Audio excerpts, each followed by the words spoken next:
Pakisabi sa katabi mo, God will speak to you today. Kaya huwag kang matutulog. Again, our one big powerful message is this. Ano ulit? Talaga.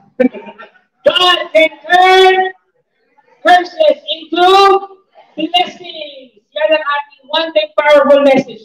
Can you give a, ang tawag dito? Mag-appear sa 5 tao, tapos high five. Yeah. Give high five to, di ba excited kayo? At habang ginagawa mo yan sa bibig mo, God can turn curses into blessings. Go! High five 5 people! Sabihin mo sa kanya, kasi kailangan tumatak sa kanya yan. Muli?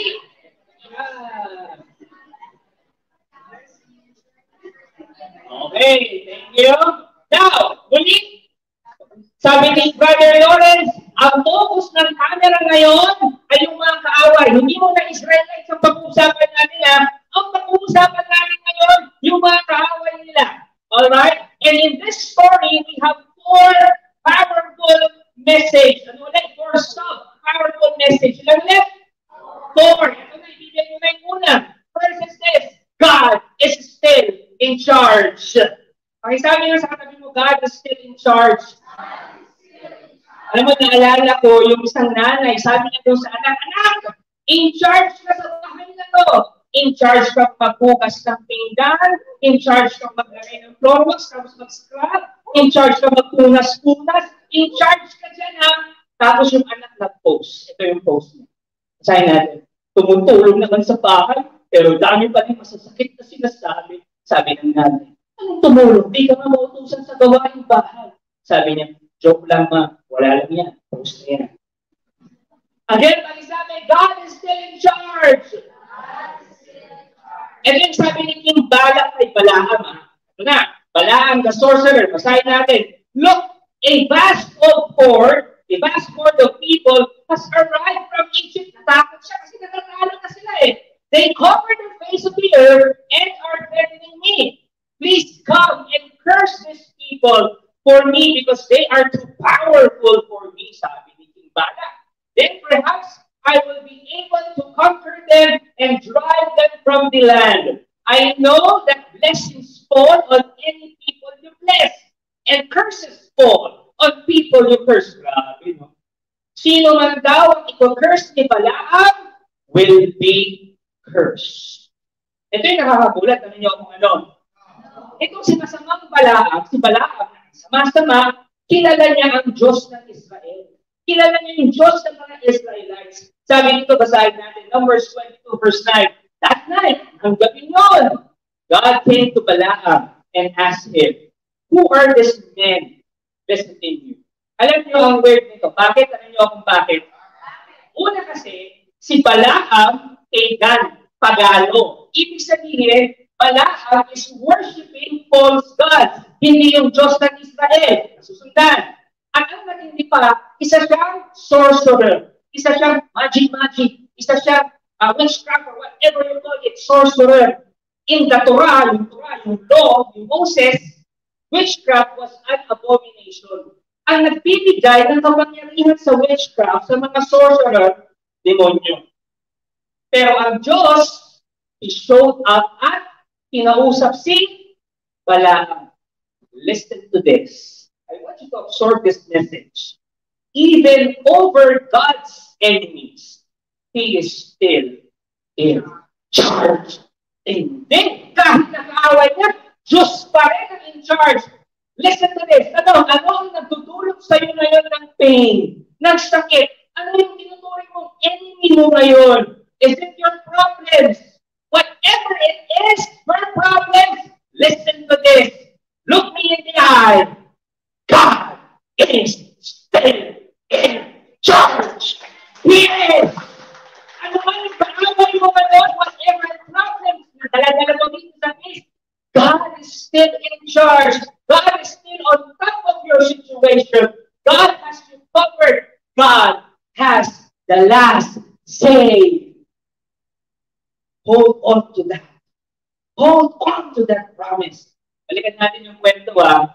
Ano sinabi ng Diyos kay Balaam? Ito na. talaga ako mas na-amaze. Grabe itong statement na ito. Ay, ako, kung ako sa inyo, wag ka muna matulog, ako palagpasin to. Grabe itong statement na ito. Are you ready? Anong sabi ng Diyos kay Balaam? Ito na. God said to Balaam, basahin natin, you are not to curse these people, for they have been blessed. You are not to curse the people of Israel because they have been blessed. Yan din ang sinasabi ng Diyos sa problema mo. Imagine mo to, ang Diyos, ganito, nakaganyan sa'yo, tapos sinabi niya sa problema niyo, oy, huwag niyong gagalawin ito, huwag niyong gagalawin ito, abstinent na niya. Relax ka lang, sagot kita. Ganyan ang Diyos sa'yo. Pag sabi sa katabi mo, relax ka lang, sagot ka ni Lord.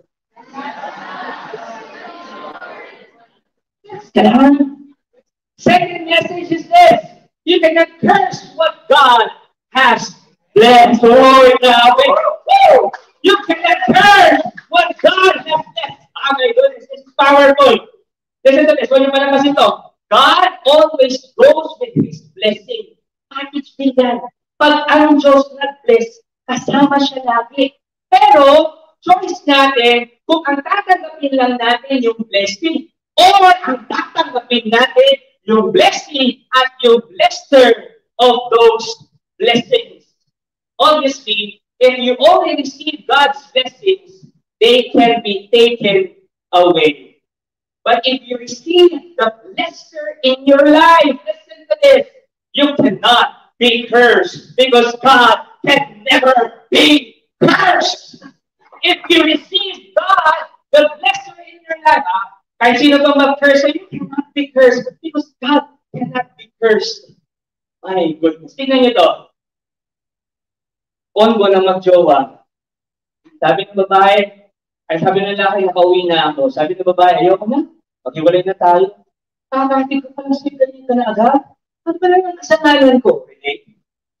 Nagparo ka na kasi. Sabi ng babae, akala mo, di ko napansin. Sabi ng lalaki, paano eh? Araw-araw naman kitang sinusundo Paano nagbago? Sabi ng babae, di mo na ako iniiwas sa lubak.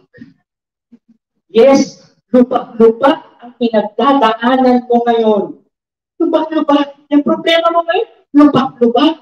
Yes, trials may affect you. Yes, troubles may hurt you. Yes, death may disappoint you for a reason. But they will not crush you. Hindi! Hindi! And at the end of the day, you will always win because nothing can defeat God. Nothing. Alam niyo, meron yung isang sikat na commercial, sabi niya, wala ka rin tatalo sa Alaska. Meron. Diyos. Hindi mo naniniwala. Yan, katabi mo, may problema yan. Sabihin mo sa kanya, walang tatalo sa Diyos. Kapag may problema yan, sabihin mo, palasin mo sa kanya, walang tatalo sa Diyos. Pero alam niyo, si King Balak, hindi pa tumigil sa kanyang masamang balak. He tries to convince Balaam, the magician, the sorcerer, by sending a larger entourage with more VIPs. What happens next is crazy. Ito medyo, makakabalan ako nalaman ko to.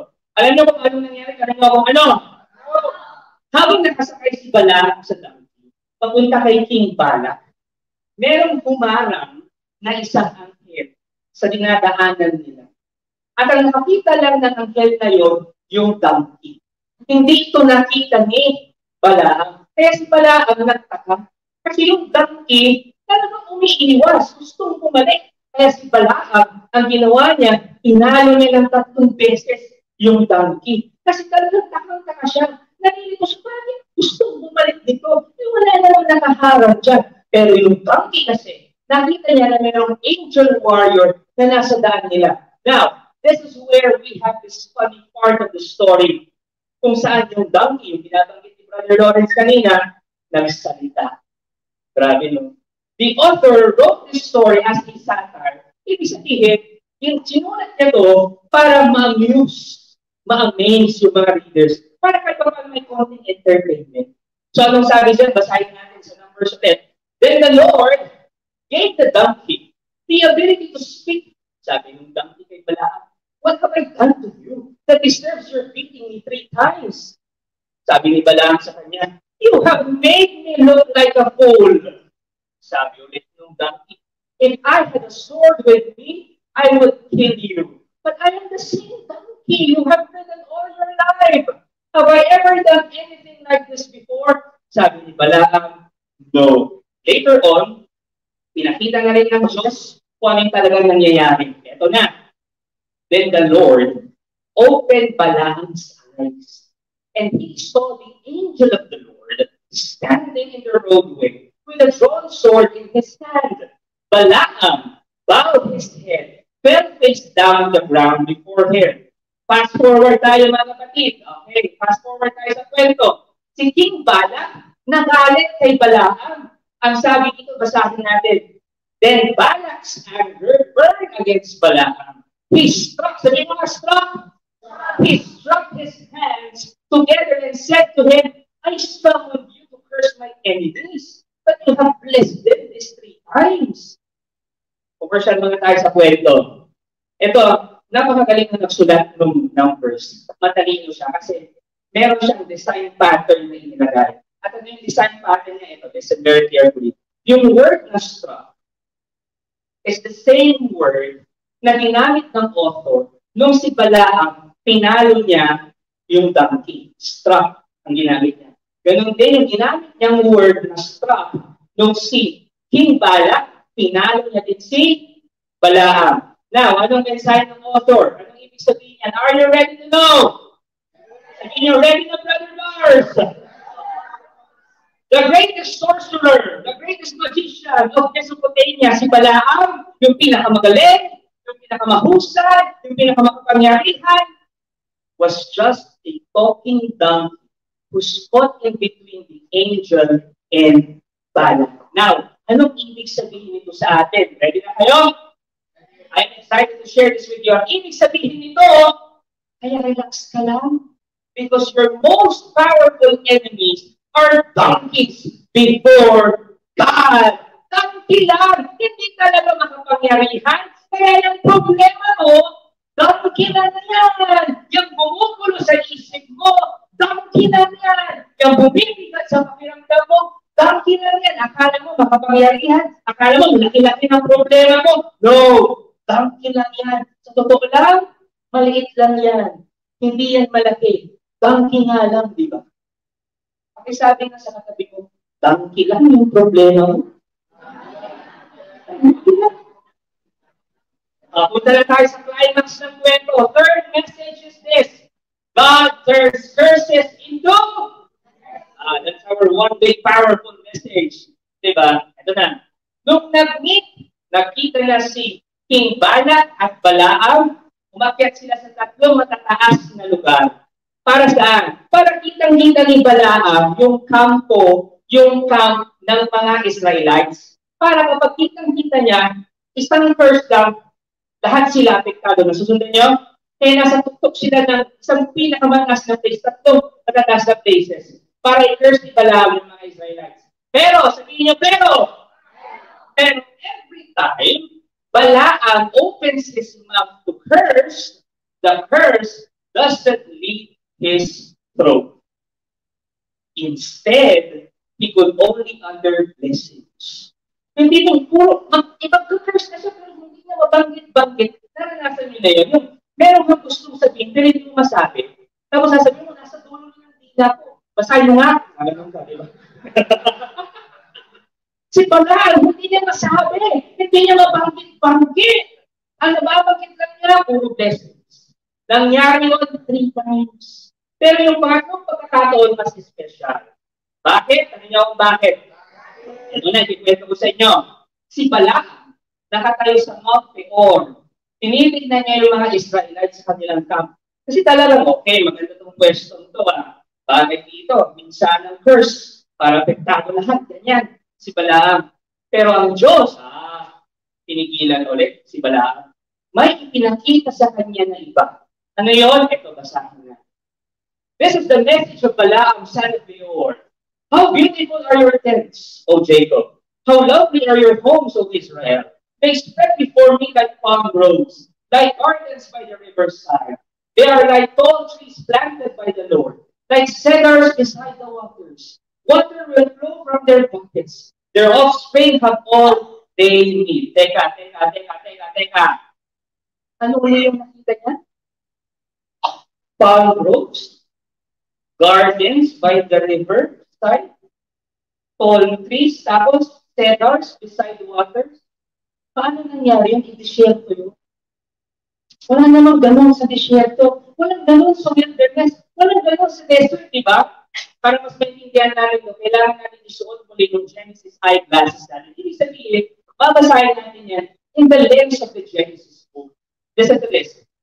Physically, yan ang ibig sabihin. Ito ibig sabihin. Physically, the Israelites are still in the wilderness. Basically, but spiritually, they are in the Garden of Eden. My dear Vistagupan family, listen to this. So, palagpasin ito. Perhaps right now, you are discouraged. Kasi ang nakikita mo na lang, puro problema mo. Ang nakikita mo na lang, yung mga pinagdadaanan mo. Ang nakikita mo na lang, yung mga masakit sa'yo, yung trials mo. But in the spiritual realm, my dear Vistagupan family, listen to this, but in the spiritual realm, your burdens are already blessings. Itong susunod kong sasabihin, this is powerful. I want you to absorb this. Nung pinag-aralan natin yung Book of Leviticus, naalala niyo ba? Sa Book of Leviticus, nalaman natin paano i-organize yung kampo ng mga Israelites. Diba? Paano siya i-organize? 12 tribes of Israel, tama? Sa gitna nun, tabernacle. Anong tabernacle? It's the house of the living God. Yung presensya ng Diyos. Ulitin ko, I want you to imagine this. Nandiyan na.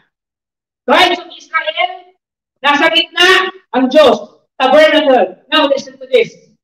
Kaya pala hindi sila mag-curse. Are you ready? Are you listening? Kaya pala hindi sila mag-curse. Kasi nasa gitna nila ang Diyos. Oh! Kaya ikaw, pag nasa gitna mo ang Diyos, they cannot curse you. They cannot curse you. If God is at the center of our lives, deserts becomes gardens. Destroyers become donkeys. And curses become blessings. Sabihin mo lang sa katabi mo, God can turn curses into blessings. Put God in the center of your life and you will not be cursed. Because nothing can curse God. Amen ba tayo dyan? Tanong, may experience na kayo ganito. Yung tipo, may problema siya. And he or she thought that God is sleeping. May experience, may nakilala ba kayo o kayo yung mismo? Diba? Yung tipo, hindi. God is not working. Walang pakialam ng Diyos sa akin. Walang pakialam ng Diyos sa pinagdadaanan ko. Any comment na ba kayo gano'n? Diba? Sa akin, in my many years of doing ministry, marami na rin ako na-encounter na gano'n. At ganyan yung mga sinasabi nila, walang pakialam sa akin ng Diyos. Natutulog ang Diyos. In fact, yung iba pa nga, nagtatanong, bars, natutulog ba ang Diyos? Alam niyo ba yung sagot ko? Alam niyo kung ano? Sikapin mo, pilitin mo, tibayan ng iyong puso. Tanging ikaw ang buhubog sa iyong buhay.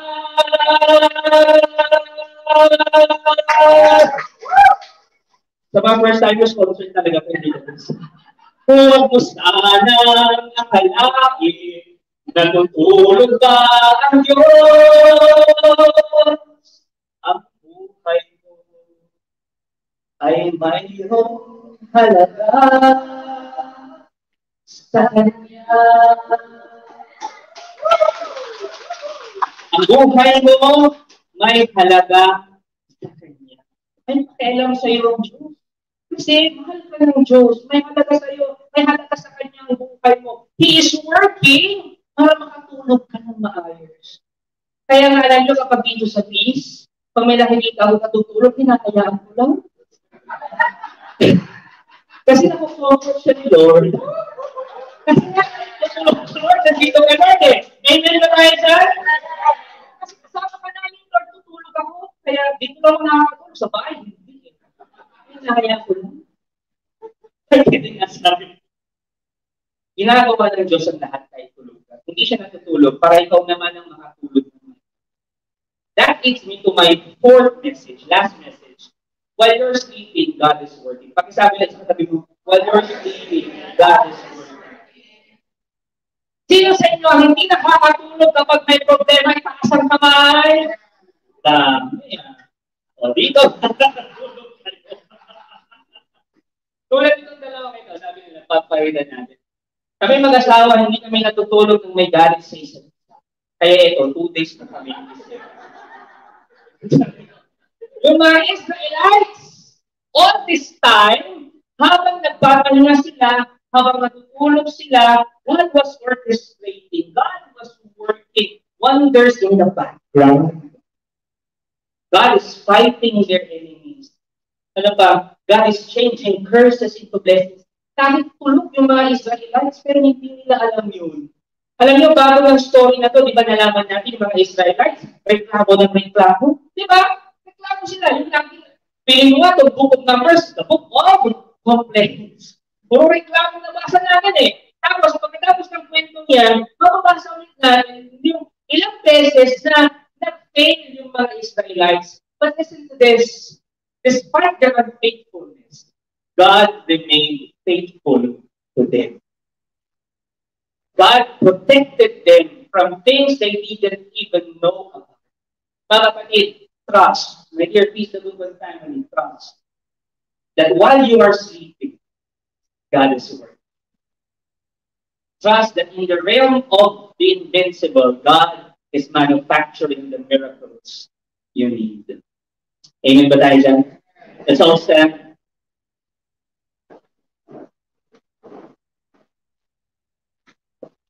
Si Balaam, under the influence of the Spirit, nagsabi siya ng 7 oracles. Ilan ulit? 7. At yung pang-apat doon, yung 4, yun yung pinaka-interesting. And I would like to end my talk with that 4th oracle ni Balaam.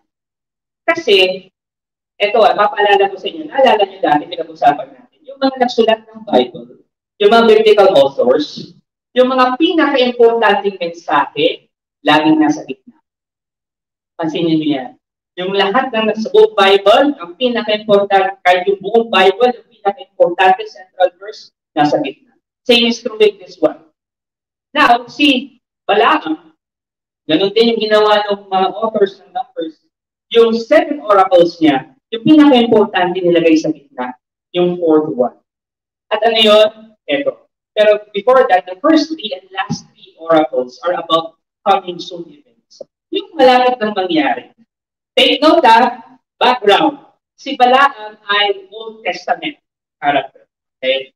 So, yung first 3 and last 3 oracles tungkol ito sa mga coming soon events. Yung malapit ng mangyari. Pero yung 4th oracle was special because it was the latter days. Medyo, ano ba? Basahin natin na, Balaam said, eto, I see him, but not here and now. I perceive him, but far in the distant future. A star will rise from Jacob, a scepter will emerge from Israel. Can you imagine ba kayo? Sino yung ano niya? Yung description ni Balaam sa taong tinutukoy niya na star with scepter, it's a royalty language. Ibig sabihin, si king na nakita niya. Listen to this. Balaam. Old Testament to Balaam saw the King of Kings. He saw the true image of God. He saw God's partner that will bring His kingdom into reality. Balaam saw Jesus. Ang tagal pa niyan, Old Testament siya, pero nakita niya. He saw Jesus. Eto when the enemies of Jesus killed him. You know, remember Good Friday? Yung mga enemies ni Jesus, pinatay siya. Akala nila, they were in charge. Patay na siya. They were in charge. Pero pagkatapos ng 3 araw, gulat sila. Akala nila, ililibing na si Jesus. Actually, nilibing talaga. Pero on the 3rd day, nabuhay. Akala nila, habang dinilibing nila, ang tugtog na nila,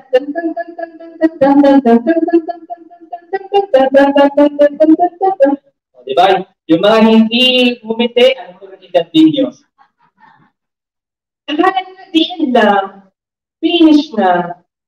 Pero after 3 days na buhay, they didn't know na yung binangga nila, the one who can turn curses into blessings. Hindi nila alam mo. Yun yung expertise niya.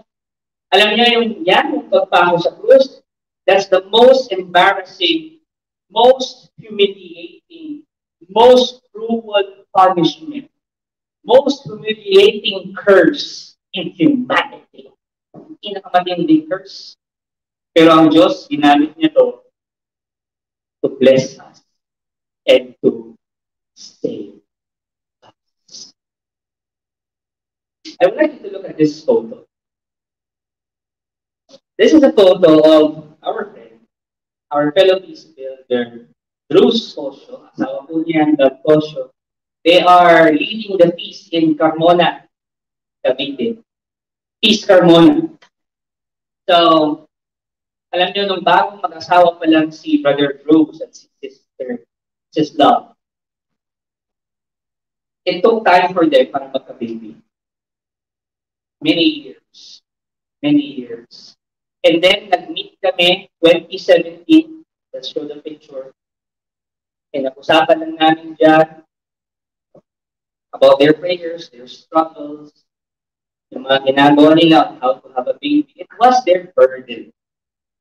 Nung panahon na yan, nag-jowa pa lang namin ni Jebel. At nung panahon na yan, medyo payat pa. Pero yan, usap-usap kami, kape, tapos kwentuhan, ano lang yung mga struggles, at yung struggles nila of having a baby. And then, we prayed for them. That was one of our humblest moments sa buhay namin. Jebel, we got to pray for this couple, kay Brother Bruce and Sister. And then fast forward tayo, yung nahihirapan magkaanak, minsan, dalawa na po ang anak nila. Ang babae. And right now, yung burden nila of not having a child, naging blessing kasi they share, they give support to couples na nahihirapan din magkaroon, including us. You see, your burdens, whatever it is, isipin mo yung mga burdens mo yun. I may not know your situation. I may not know your problems. But that situation, that problem, believe me, God can turn that curse, that problem, that burden into a blessing for you to bless others. My dear brothers and sisters, Jesus is here. Trust Him. Jesus can turn curses into blessings, sorrow into gladness, mourning into dance. Surrender your life to Him. You're in good hands. Believe me. As we come and worship God, Jesus, let's surrender our life and we say, Lord, take charge. Lord, we surrender everything to you, including our lives. Amen. Let's worship. Thank you for watching. Be sure to subscribe to this YouTube channel para wala kayong ma-miss na video at live stream. Please also share this video to your loved ones, families, and friends. And do not forget that you can join us here live sa Feast Dagupan. God bless you all more. Mama Mary loves you.